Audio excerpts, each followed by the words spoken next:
Warning: the material discussed in this show may be sensitive or a trigger for some listeners.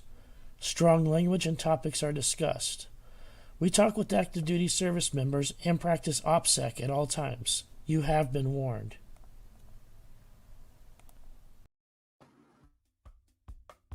Rainbow Soul, a queer perspective on spirituality. Join Hollis Taylor, a non-binary author, witch, psychic, and alchemical mage, with fellow drag king Lacrosse Ortiz, a Jewish Taino that identifies as an atheist. These guys explore deep spiritual topics with weekly special guests and offer dream interpretation and tarot readings and more. Explore spirituality beyond mainstream religion with these uniquely queer perspectives. Dive deep into the Rainbow Soul. A live discussion on Sundays, 5 p.m. Pacific, 6 p.m. Mountain, 7 p.m. Central, 8 p.m. Eastern Time on Sundays. Just hashtag Rainbow Soul Vodcast on YouTube, Facebook, Twitch, and more. Hashtag Rainbow Soul Vodcast. Featured on the LGBTQ Friends channel, the WLFE DB Network.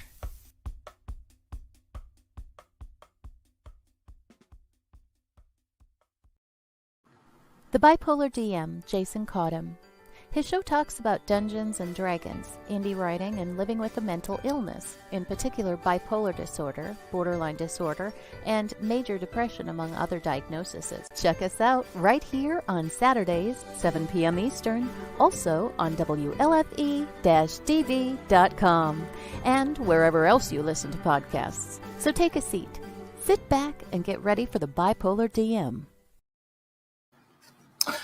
Welcome to the Bipolar DM show. I am your host, Jason. This is a show about indie writing, Dungeons and Dragons, and living with a mental illness, in particular bipolar disorder, borderline personality disorder, and major depression, among other diagnoses. If you want to get a hold of us, you can reach us by email at thebipolardm@gmail.com, or you can message us through Facebook. You can go to my webpage, www.thebipolardm.com. There you'll find previous episodes of my podcast, links to the live show, as well as resources on indie writing, Dungeons and Dragons, and mental illness. For those of you on Facebook, our Facebook handle is @BipolarDM. This is a more up-to-date platform than the webpage, just because it's easier for me to do postings like from my phone or tablet, and be able to post articles, videos, and other things in relations to the topics we discuss. For those of you who are fans of the show, we do have a Facebook group page. The group page is called The Bipolar DM Nation, and this is more of a behind-the-scenes look at how the show is produced, as well as my live updates that kind of give you an inside look on what it's like to live with a mental illness. Be sure to find us on WLFE-DB.com, as well as on Strim TV. Our channel on Strim TV is Variety Unlimited. We have that going on there. Please also check out our other shows that we have going on, such as Across the Pond, Card Pools and Coffee with Lindsay, Everything Yet Nothing, Sophie Guys Movie Review, Through Kaleidoscope Eyes, and of course Rainbow Soul. We got tons and tons of shows on there of all kinds of varieties, so be sure to check those out. We also wanted to announce that we are a proud supporter of the Safe Space. So no matter what your background is, whether you're LGBTQ+, veteran, high school, college, adult, if you need a safe place for you to be able to go to virtually to be able to talk, we're here to listen. We're not psychiatrists. We're not psychologists. We're not going to try and solve your problems, but we're here to listen. We're not here to judge. So, be sure to check out the Safe Space on WLFE-DB.com. Click on the Safe Space icon, and you can get linked to all the resources that we have available. We got a ton of them, so be sure to check that out if you are in need of a safe space. Also want to announce, let you know, of course, about the Veteran Podcast Awards. That's going on. The registration is going on now until July 31st. If you are a veteran or active duty service member and you have a podcast, be sure to go to www.veteranpodcastawards.com. And there you'll find more information about the podcast awards. We have about 19 different categories that are available. I'm registered on it as well. So be sure to check me out as well as my fellow veterans and be sure to vote. Let's see. In news and noteworthy, Bipolar Dragons, our spinoff show where a bunch of us hosts play Dungeons and Dragons, is on Sundays at 3 p.m. Eastern Standard Time. And it's going very well. The last week we hit over 61,000 downloads, over 2,000 views. So we did fantastic for our second show. So be sure to check that out and see what's going on there. We have a Patreon account as well to help support the show. So if you're interested in supporting us, go to patreon.com/bipolardm. There you'll find that we have a couple of different levels, different tiers of support, such as the $5 level, $10, and $20 level. We have T-shirts, we have buttons. We are getting stickers in this week, so we have all kinds of goodies that are available. If you don't want to be a Patreon supporter but would like to purchase those items, we do have a store on my Facebook page at Bipolar DM. There you can purchase our T-shirts, the Bipolar DM T-shirts, such as the one here that I'm wearing, as well as I Hate Bipolar, It's Awesome T-shirt. That one's available as well. Those are $20 each. We have buttons as well, so got a whole bag of these suckers right here. So if you're interested in getting a button, we have those. Oh, well. And also we have the stickers that will be coming up too, which has the Bipolar DM logo. So be sure to check all those out. In upcoming shows, we're going to have a show with Jason Eastman, and he is going to discuss with us how Dungeons and Dragons has helped him with dealing with mental illness. And then also following that, we have Guy Sklanders. He is the host of How to Be a Great GM on YouTube. Has a lot of videos on there. Be sure to check him out. This is on YouTube and Facebook on How to Be a Great GM. He is in London, so this is going to be a pre-recorded interview, and then we're going to broadcast that on Saturday on our Saturday show. So be sure to check that out. And in today's show, we are with Joshua. I am not going to try and pronounce your last name just yet because I know I will butcher it, but let's go ahead and bring him on board. Hey, how's it going? How do you pronounce your last name? It's good. So the last name is pronounced Montambeault. It's super easy to say. It's just when you look at it, it becomes a little bit difficult because it's got about, probably 5 or 6 letters that it really doesn't need. Yeah. Yeah, a lot of vowels in there, but that's great. We had talked earlier, had a great conversation, and so I'm really looking forward to this interview. Let's just go ahead and get started. How did you get into Dungeons and Dragons? Well, years ago, like 3 decades ago, quite a while ago, moving around, I was a military brat, just moving from place to place to place. Not a lot of friends because, again, moving around, we didn't have Facebook, we didn't have any kind of internet or anything like that at that time. So we were, if you had a friend that was far away, they were far away. Yeah. And that was it. And you just, mail was all there was.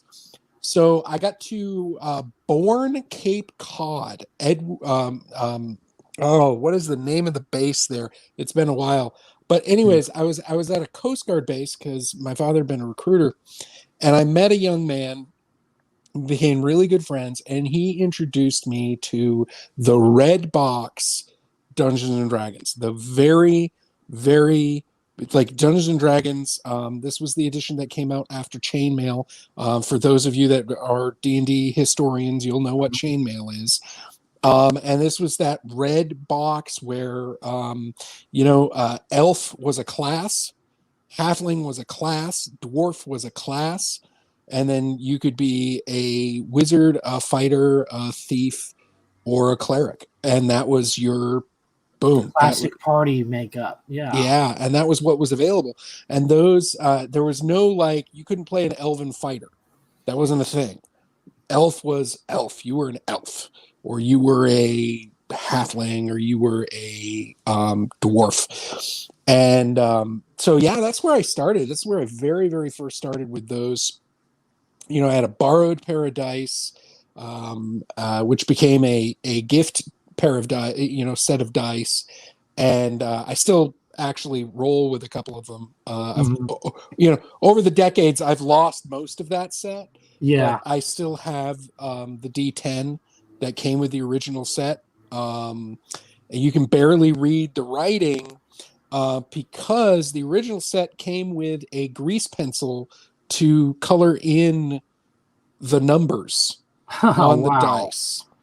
And so it's, you know, the numbers on this dice are, if it's not in the right light, you can't really see what the numbers are. But yeah, it's a, you know, so that's where I started when I was, you know, preteen, wasn't even in high school.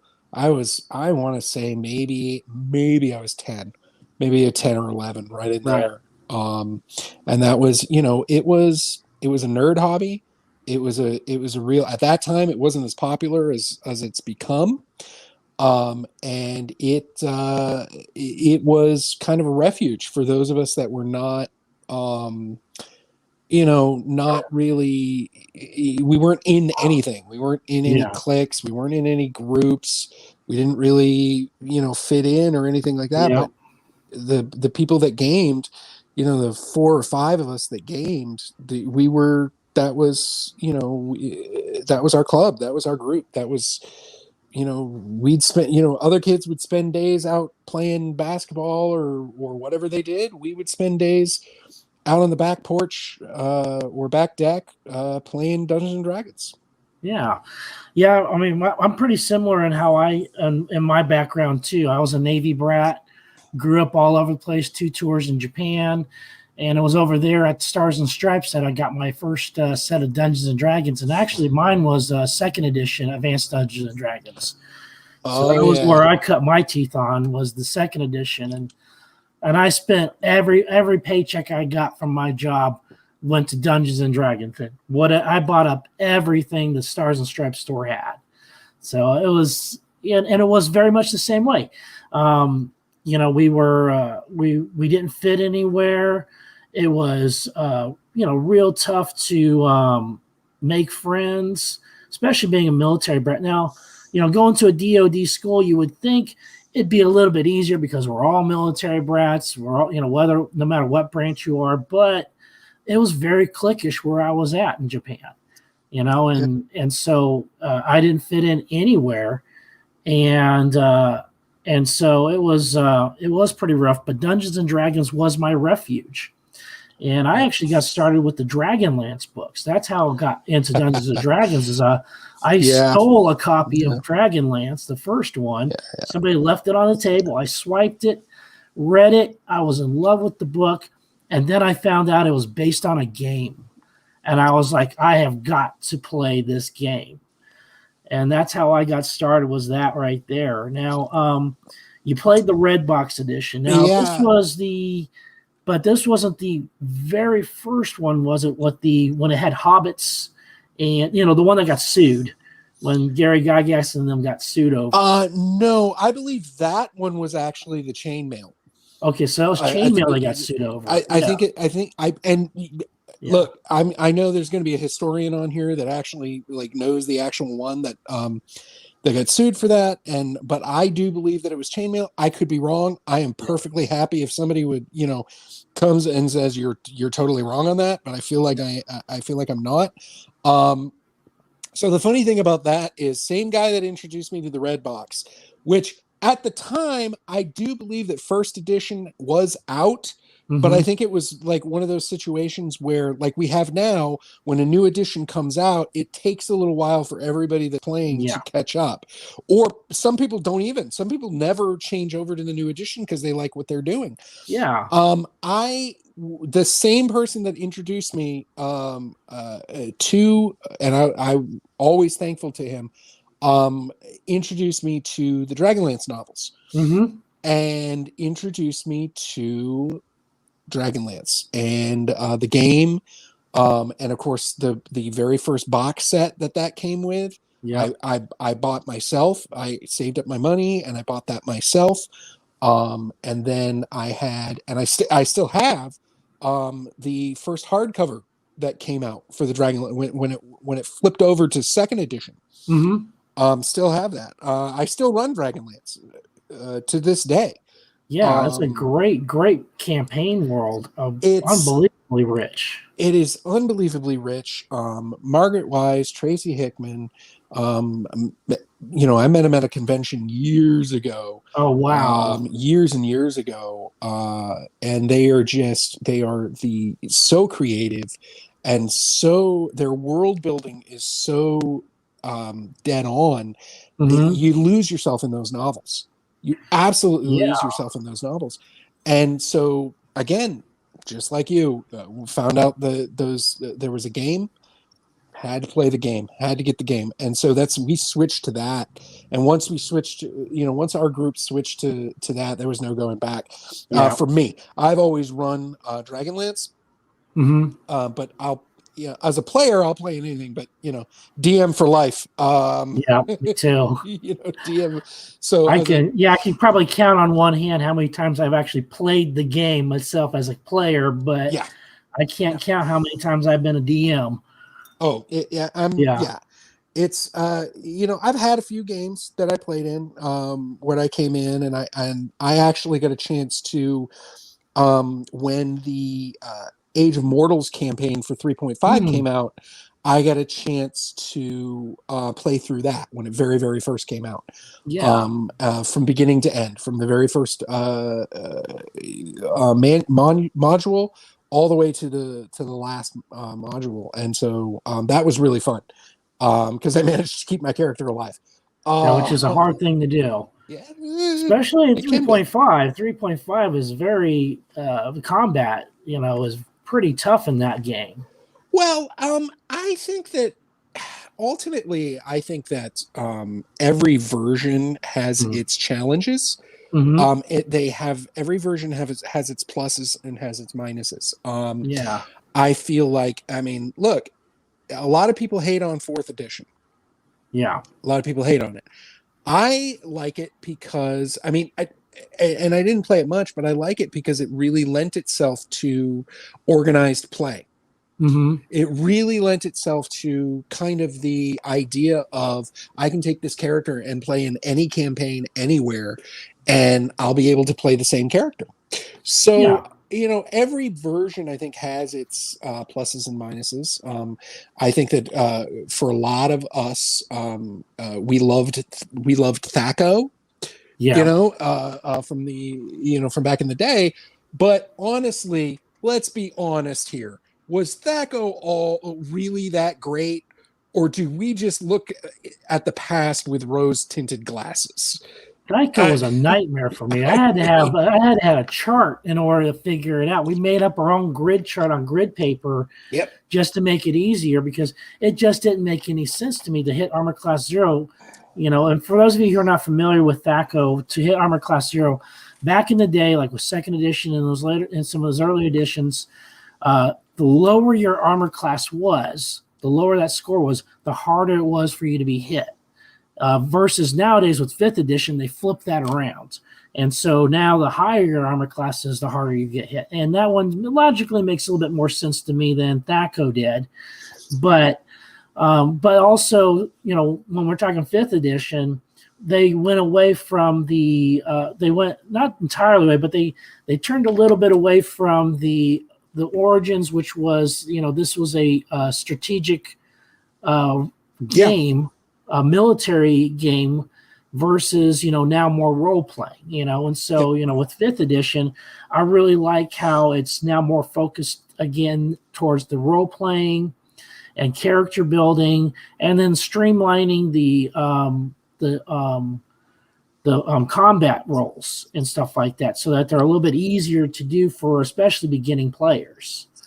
Yeah, and the thing about gaming, the thing about D&D or any of the gaming things, any of your role-playing games, is you need it to be accessible. You need to be able to bring in new blood, new folks. And it's funny because I have often said about Dungeons and Dragons that I can teach it to you in an afternoon. But after 30 years of playing it, I am still not a master. Yeah. I am still not, I still make mistakes. And that's human. And it's human to make mistakes. We all do it. And so to me, that kind of adds to the flavor of the game. Yeah. That adds to the kind of improv theater nature of the game. Yep. That being said, I do, I've done some experimenting. I've done a little taste of the 5th edition, and I do like it. I think right now we're just waiting on seeing if they actually come out with some Dragonlance stuff for it. Yeah, and there's a lot of talk about that too. I mean, a lot of talk, but I don't know what they're waiting on. I mean, as far as to pull the trigger on that one, I'm not sure what the holdup is before, I don't know if it's in development or even if they're even touching it yet.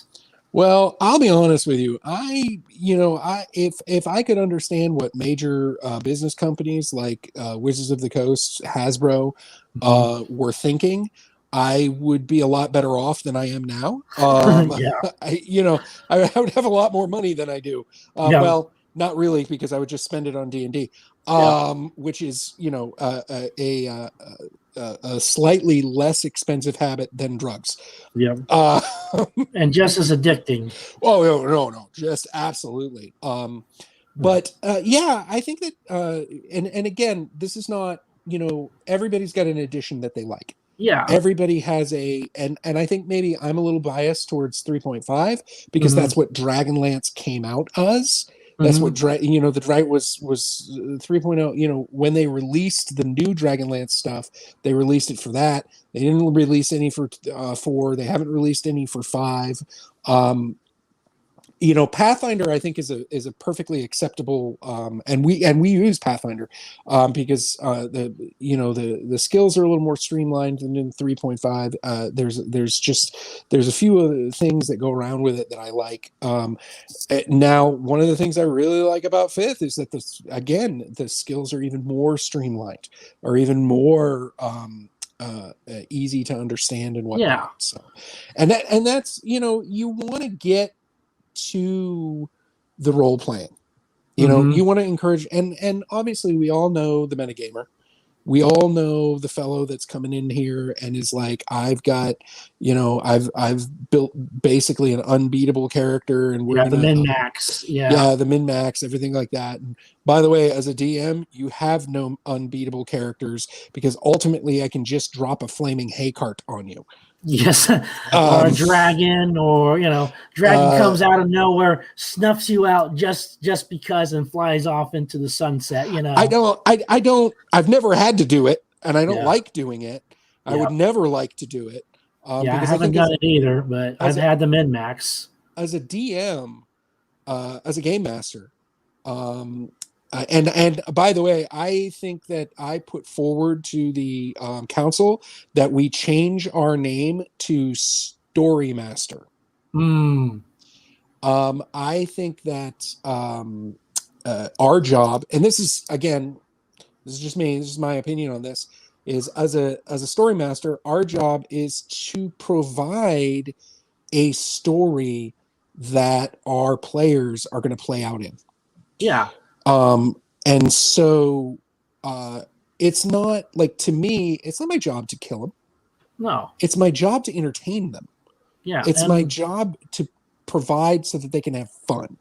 Yes, and I like how a guy. Gosh, I'm gonna butcher his last name too. Skligman. He has a How to Be a Great GM on YouTube. I'm gonna have him on soon. I like how he describes it as as the dungeon master or game master.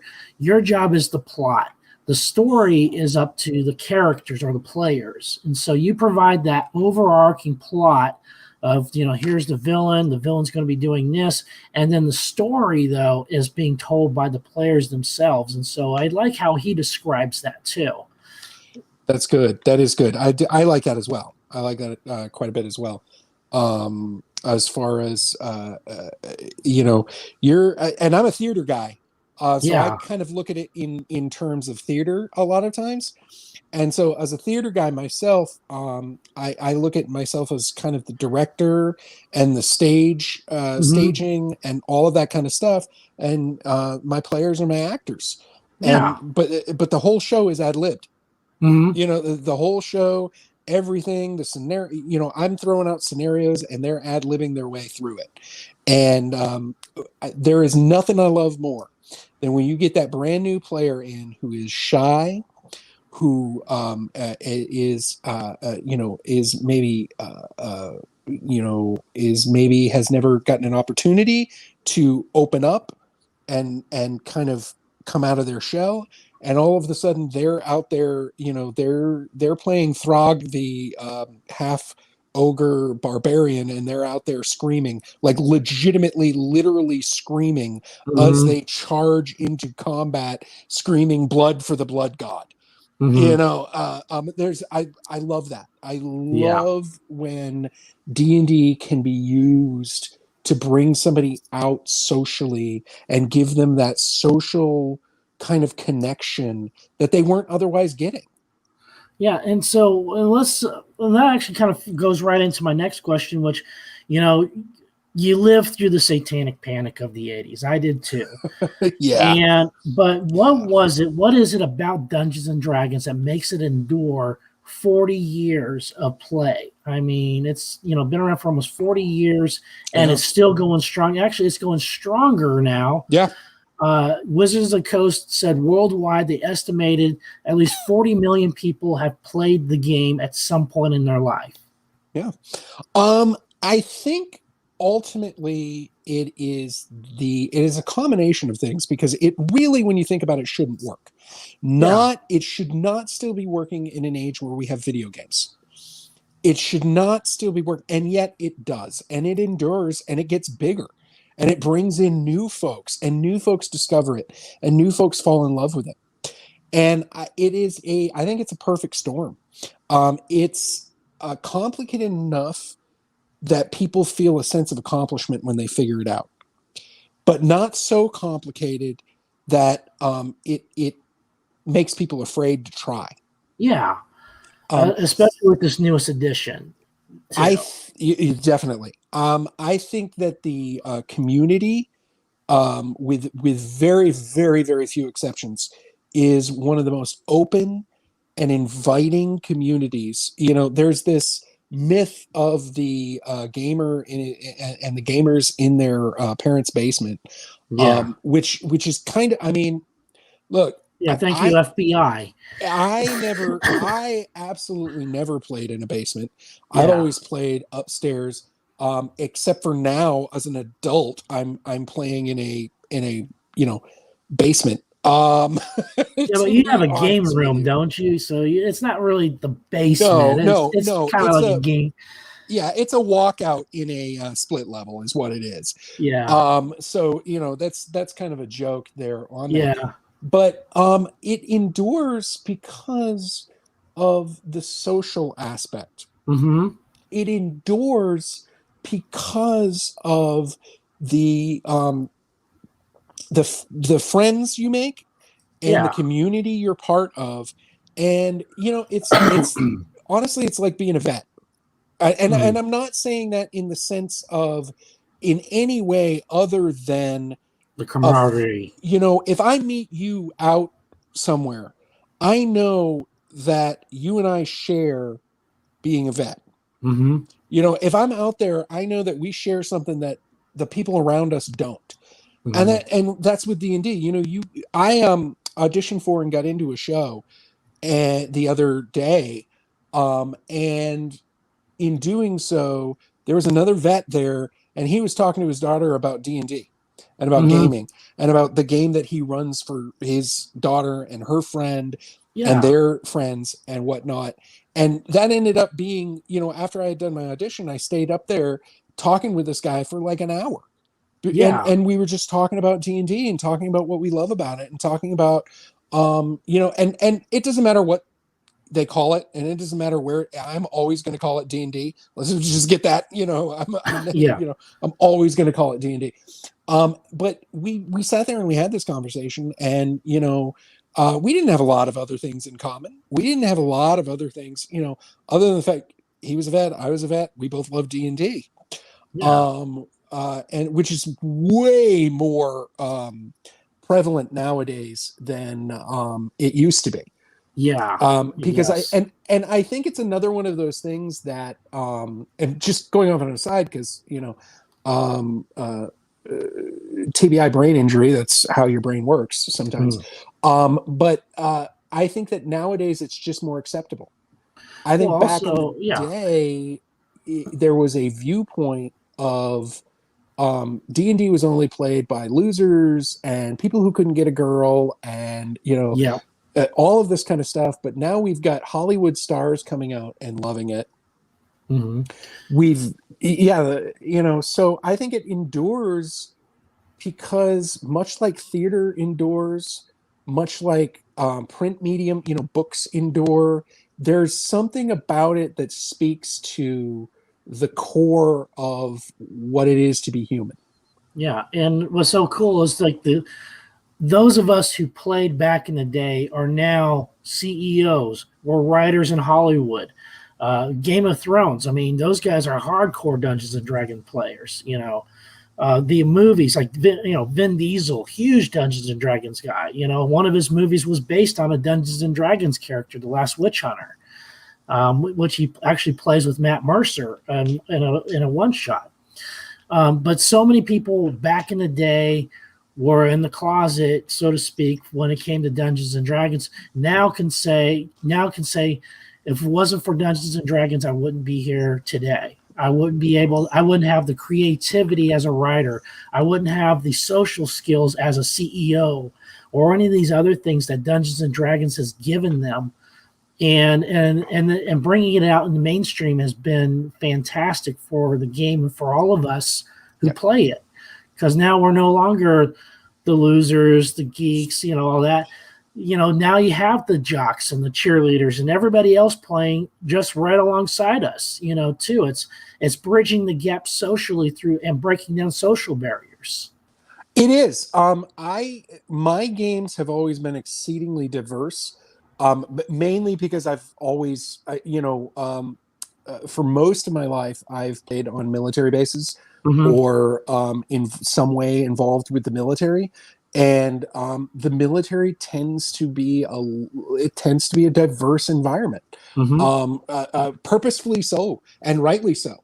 But all of my games have always been you know, who wants to play, and Yeah. it brings a lot of people together. You know, I mean, look, I was a theater jock. I wrestled, and I've played soccer, and I was in theater. I know, when did I have time to do anything? Trust me, Yeah. I look back on it and go, I have no idea. Yeah. But you know, I did all of these things, and I played D&D. And when we were coming up, you didn't tell people about that, so it was all Yeah. done, you know, quietly on the Especially during side the and stuff. 80s. Yeah. Especially during the Satanic Yeah, Panic. Oh yeah, man, that was a rough time. whew. And that was I so think amazing. I got to be honest with you. I think my parents still think that a little bit. Yeah. You know, I I think you're do. I summoning think, demons in the basement and stuff like that. Yeah, and that you're gonna kill your family, you know, one day. And yeah, I do. yeah. I do think it. I honestly do think that there are some people that it's just because they don't get it, Hmm. and that's okay, and that's perfectly fine. Yeah. You know, that's you know, there's plenty of stuff that people do that I don't get.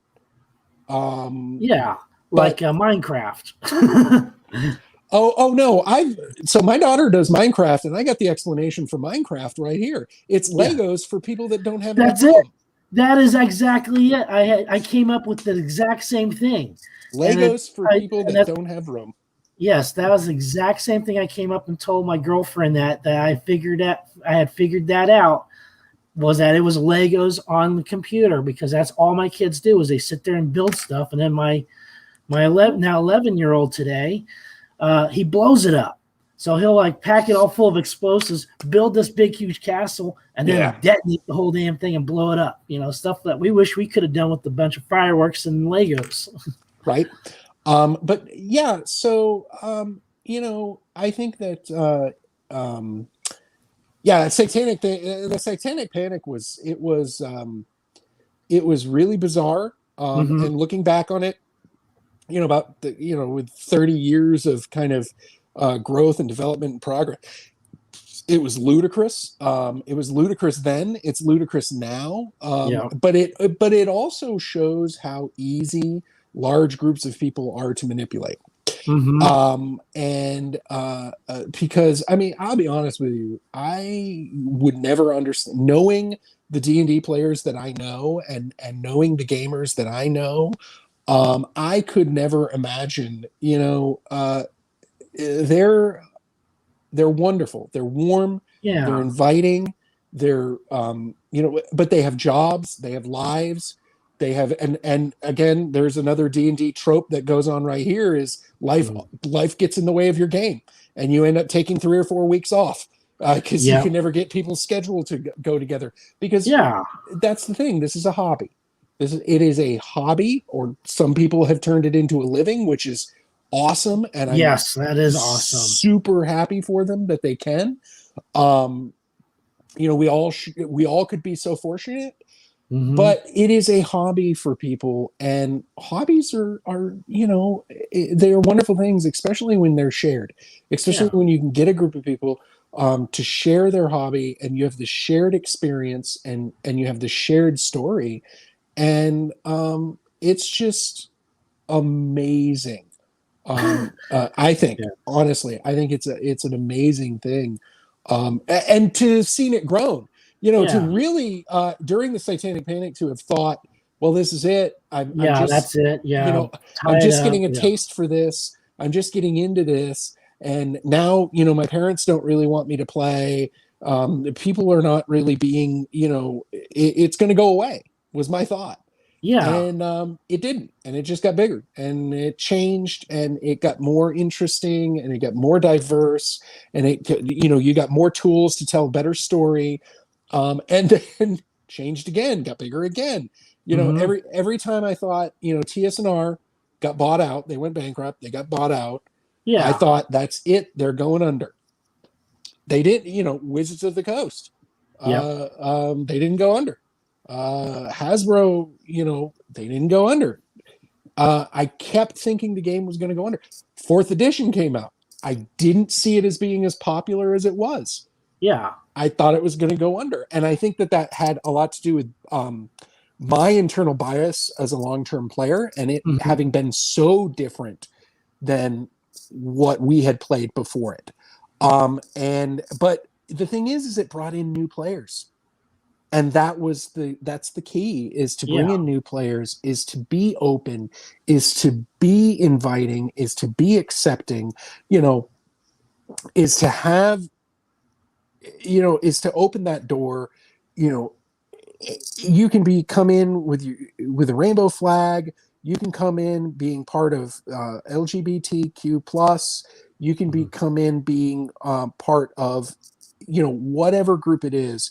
You can be suffering from any number of things. Mm-hmm. You can be in a wheelchair. You can be it is, D&D is a hobby, one of the very, very few hobbies that are group related, that is open to everyone. Yep. I have played with nonverbal autistics Mm-hmm. who, they could roll the dice, and because I've always used minis, they were able to communicate, and they could communicate through writing, and they can, they Yeah. could communicate in their own way. I have played with people like myself who have suffered brain injuries.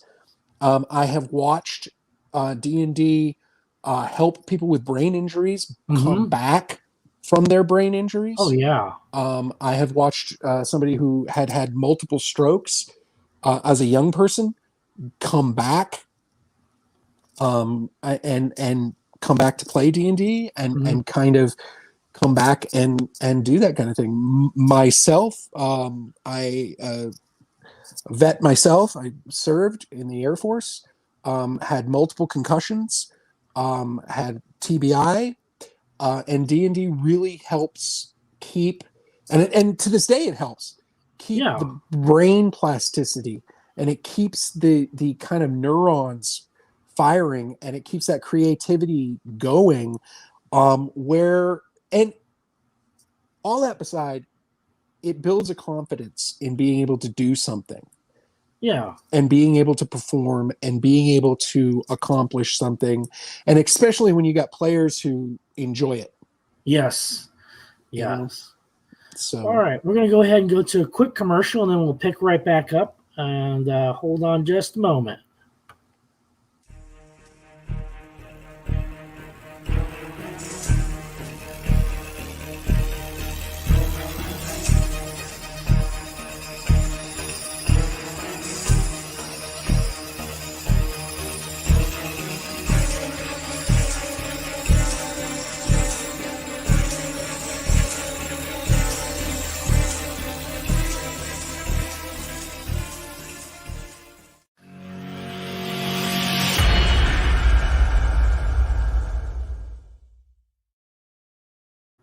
All right, welcome back. For those of you who just joined us, we're talking with Josh and about Dungeons and Dragons, and not only just the history of it, but also how it's been very beneficial in so many ways for so many people. And I want to ask you, what are some of your most memorable moments from a campaign, whether it's what a player character has done or something you've pulled out of your hat? What is one of the things that's, really sticks out of your head? So as a player, the most recent one is, honestly, I have a tendency to play bards as an actor. And I like the diversity. I like that there's a lot of options for a bard. The bard they have a lot of things that they can do. They have a lot of things that they can pull off, and you can fit them into anywhere. Especially 5th edition. They are kind of, yes, especially 5th edition. They are kind of a generalized adventurer, really. And I kind of like that. Jack of all trades, master of none. Yep, I identify with that personally, and I think that I enjoy playing bards that way. So I'm, and this is in Pathfinder, not necessarily D&D, although I call Pathfinder D&D too. Just because, that's where a lot of the guys went when they switched to 4. A lot of the folks went over to Piazzo and worked with Pathfinder and worked, kind of thing, so that feel is very familiar. But this is in Pathfinder organized play. This is the Pathfinder Society. I'm playing a bard, and but I'm playing a archaeologist. And one of the and we're sitting here, and it's in a room, and there had to have been 20 tables with 20 different groups playing at that time. And somebody at the table, they're having a hard time, and they screamed to me and they yelled to me, use your bardic inspiration, sing for us, help us through this. And my response was, I'm not that kind of bard. And so that became like a running joke of anytime something cliche bard come up, the joke would be, I'm not that kind of bard. And so that became kind of a known thing there. So kind of an interesting event, really. I think for me anyways, and I kind of described this a little bit earlier, but as a DM, I had a player who showed up with her boyfriend, and she was only playing because of her boyfriend, and she was extremely insular. She was extremely kind of kept it in. She was not a she was not a role player.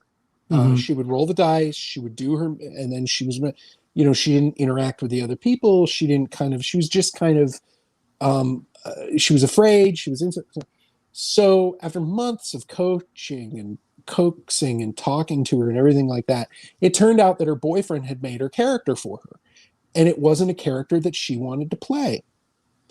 So I got with her, we sat down, we made the character that she wanted to play, and the next session introduced the character, and she is out there like she's Wonder Woman, man. She is, we made her up a pirate, and it was glorious. Nice. She's out there swashbuckling. She's making one-liners and she's doing all of this stuff. And it was just so wonderful to see her come out of her shell. It was so wonderful to see her happy, smiling. Oh, it was so amazing. And so that was, as a DM, that's kind of, to me, those are those moments you live for. That's when I won. The players often talk about beating the DM, or the DM's the competition, or what have you. But to me, when I have a table full of people who are enjoying themselves, who are smiling, who are laughing, who are, who are right on the edge of falling into that great abyss, and they survive and they get that rush. And then to see somebody come out of their shell and to know that they're going to take that with them, right? Yeah. To know that they are going to take that sense of confidence, that sense of accomplishment, that sense of, and that character that they've created in their head is going to be a little bit part of them. And it's going to give them a little bit of that bravery. It's going to give, if I can do this, I can do other things. Yeah. And that to me is just, it's worth all the hard work you put in being a DM. It is. And those Again, as a story master. And that would be, those are those moments I live for too, is when you do see those players come out of their shell and really get into the game. And those are the things that I love too. I got, several new players that I got on my Sunday game that we're broadcasting, and they had, never played before, but boy, are they getting into it, especially Cindy. She was just like, she took to that like fish to water and was just acting out and everything like that. And it was great watching her just take to the game, because again, 5th edition has made it so easy for beginning players just to jump right in, where all I have to do is just say, all right, roll your 20-sided dice. I'll tell you what you got to do until you learn how to find it on your character sheet, Okay. And so it's been fantastic, just seeing that and seeing how she and T-Roy has really come out of their shells and really enjoyed the game. And then, of course, with the experienced players, love how I give them an adventure that they really enjoy, something that they can really get into, and something that's different. And so those are those things I really live for as a dungeon master, is doing those kind of things. And it makes me want to come back to the table every week, because I've been at some games where I'm like, oh God, do I have to come and DM this one again? And why don't we just TPK them all and start over, and stuff like that. Oh yeah. No, those are, you have those moments. I don't have them for very long. I don't have them, but if it's a long session, look, I'm 42. I got 2 kids. I got a full-time job. I got all sorts of stuff.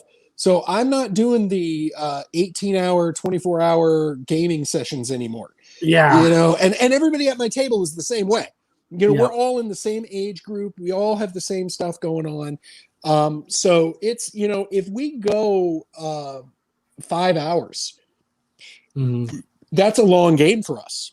That's a long game for me. And that's about where I'm like, all right, you know what? This got to stop right now. I'm done. I don't have the constitution I used to have. Yeah, yeah, the Age kind of knocks endurance. down that constitution. Yeah, And I don't, honestly, I gotta be honest, I don't miss the 16-hour games. I don't, no, I don't either. I mean, and even then, we had those games. I don't even remember what the game was about. All I remember though was the camaraderie. yeah, yeah, Sitting around eating pizza, or yeah. in our case, I was in Japan. We're eating yakisoba, and Uh, and just playing. And I have no idea what the game was about. I just know we had a blast. yeah, when I was a kid, I was in Germany. I was a military brat in Germany, and we would play in this giant tank hangar that the Mhm. MWR had gotten for us. And there would be 4, 5, 6, 7 tables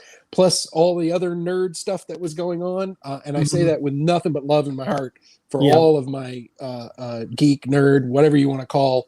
I was never smart enough to be a nerd, so there you have it. Mhm. But we would play in there and have all of that, and we would have uh, uh, schnitzel or bratwurst or whatever, Yeah. because it's Germany, and but yeah, it was the camaraderie. It's the camaraderie. It's the caring. It's the openness. It's the you know, it's the other players who are quick to help other players. Yeah. Um, I and think the biggest thing that helped with that was that because we were all rejected by high yeah, school kids and stuff like that, we yeah. all knew what it was like to be rejected and have no friends, literally. And so Yeah, so that's I think what makes us so open to yeah. other players is that because we've been there, we want to with open arms welcome people in. Uh, there, I think you hit it on the head. I think that is our that is it. That is the reasoning behind why we tend to be so inviting. Is most of us have experienced some form of rejection for either for the game that we play or for some other reason, Mhm. and so when somebody else comes in, we don't want them to feel that way. Yeah. I know for a fact, and I, we've all seen it. We've all seen the gatekeepers for Mhm. different, for the different things. We've all seen that, but I feel like you don't see it as much with D&D. No. I think the nature of, gosh, we need more players because we don't have enough to run a game. I think that Yeah. gets into your head real early in this game. Yeah. So Yeah, especially when it's like we need a backup player, we need somebody on the ready to come in if somebody can't show up. we Yeah, need a it's healer. yeah, we need a Um, healer. Yeah, because nobody wants to play a cleric, or whatnot. Or we need more meat shields, because we need, because we got are wizards, Everybody wants to and be a rogue, yeah, something like that. or want Um, to cast fireball, and stuff like that. And nobody wants to yeah. be a straight fighter, which is my preferred character is a straight up fighter. I mean, Mm-hmm. the only one I'm playing something different in one of my buddies' campaigns, and that is a barbarian. So I have Oh, the two class, classes, two classes of barbarian, three classes, three ranks in bard. So I'm not so yes, squishy. the classic barbarian. Yeah. It's it's an interesting combination. Mhm. I believe one of the books had it as a scald, so you were Yeah. kind of this Nordic sort of build, which who doesn't love all things Nordic? Yeah. I think today that is that's becoming exceedingly popular, rightfully so, rightfully so. Not taking anything away from it. But I think that the beauty of D&D, the absolute beauty of it, is that it is where we as a society should go. Mm-hmm. It is, and I'm not just talking about like within the games. I'm not just talking about the characters and that sort of thing. I'm talking about the community. Yes. I'm talking about where we are. We not only are open for diversity, we are actively searching for it Yeah. because we need folks. Mhm. You know, every game, almost every game has an empty seat, and is looking for that piece that fits the game, that's going to bring the game together, and is going to make that game a whole, and really make that group a whole group. You know, when you find it, when you get your group and you get that whole group and you get them together, it is such a wonderful thing. It is such an amazing thing. Obviously, you know, there's literally just so many seats at a table. And so you can only have so many players. It's a finite number, but I feel like, to me anyways, until you hit that finite number, there's always room for one more. You know, there's no set. And if you do hit that number, guess what? You got enough players to say, hey, let's start a second campaign or a second game. Let's have a second game. You're absolutely right. I think that, you know, growing the activity, growing the hobby, and just growing the opportunity for people to be together and be people and be doing something that they're doing together that brings them together.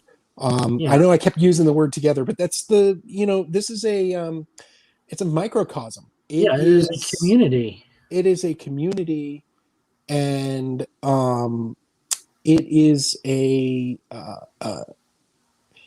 community of like-minded people, but also different people who bring their differences to the table.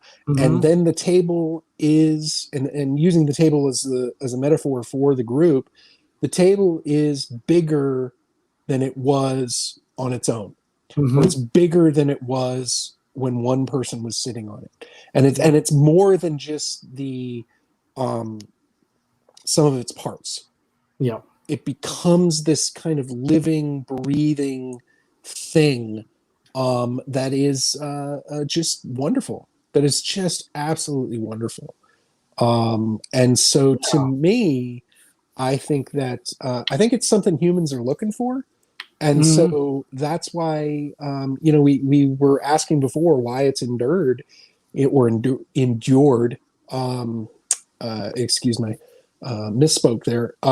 It's, you know, it's one of those things that people are looking for, that camaraderie, that coming to the table. And look, I've played games, and I know for a fact there are tons of people that have played games where you all sit down to play and you never actually roll dice. You never actually get into playing because you're there and somebody needs help, and somebody needs, you know, to talk something out. Somebody needs to get something off their chest. Somebody needs that group therapy session, if you will, where they're with people that they trust. They're with people that are going to listen.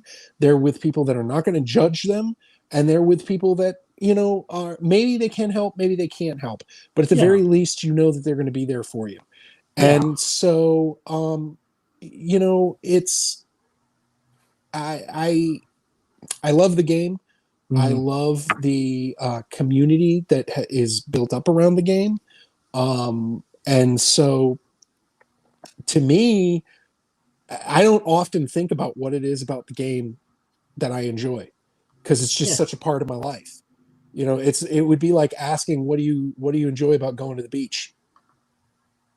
You know, what do you enjoy about going to the mountains? You know, it's just it's very hard to explain, but it's there, and it's certainly wonderful. Well, we're going to have to tie this up, but thank you so much. I'm going to go ahead and put you in the back room real quick as I go ahead and do the outro. But thank you so much for coming on. Great interview. Loved having you on here, man. It was awesome. Thank you. Love to be on. All right. I want to thank everybody who's in here watching the show, especially those of you who are watching the podcast, listening to the podcast of the show. Be sure to check us out live on Saturdays at 7 p.m. Eastern Standard Time here, wherever this is showing, WLFE-DB.com, Stream TV on Variety Unlimited channel, or on Facebook Live at Bipolar DM. You can listen to this show wherever you find your favorite podcasts. We're on Spotify, Apple, all the big ones there. Again, if you want to contact us, you can get a hold of me through email, thebipolardm@gmail.com, or go to my webpage, www.thebipolardm.com. Now, on next week's show, of course, we're going to be having Jason on. He is going to be talking about mental illness in Dungeons and Dragons and how that has helped him. And we got a lot of stuff coming up. So thank you again for tuning in to the Bipolar DM show. I am the host, Jason, the Bipolar DM, and I want to thank you again for watching. And remember, everybody, take your meds.